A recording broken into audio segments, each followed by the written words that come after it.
May nakakaasar itong iMix na to o na C12. Kasi kanina ay okay siya. Ngayon may lumabas na naman yung issue. Ito, nailaw yung clipping natin. Tirahin natin ng heat gun. Tingnan natin kung mawala.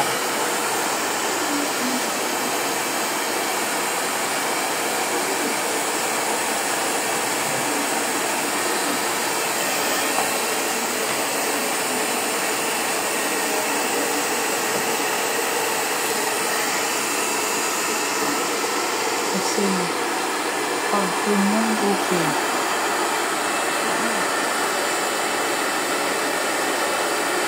Pag ito nawala sa ganitong tira, so meron dyan na nakaka-apekto or meron na malapit mag-leak. Hindi lang natin matrace by tester. Kaya ang mangyayari niyan is mag-actual talaga. Kaya tanggalin natin yung ayun. So malamang ay may problema doon sa balik natin ha. Ayan natin. Lumalabas kasi. May time na ayos, may time na ayun, ayos na naman siya. Wala na naman. So tingnan natin kung preamp or yung signal galing dito sa may IC. Here, nagpalit na ako dyan ng IC.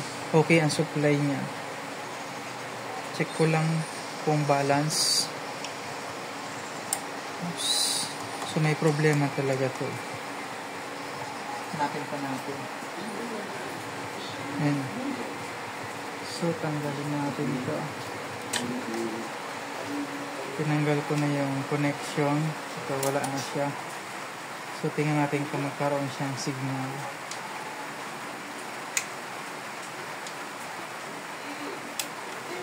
Magkaroon siyang signal. I-trace pa natin to. Baka meron pa dyan nakatagong defective. Kasi may time na ayos to. Pag ayos siya, okay ang tunog.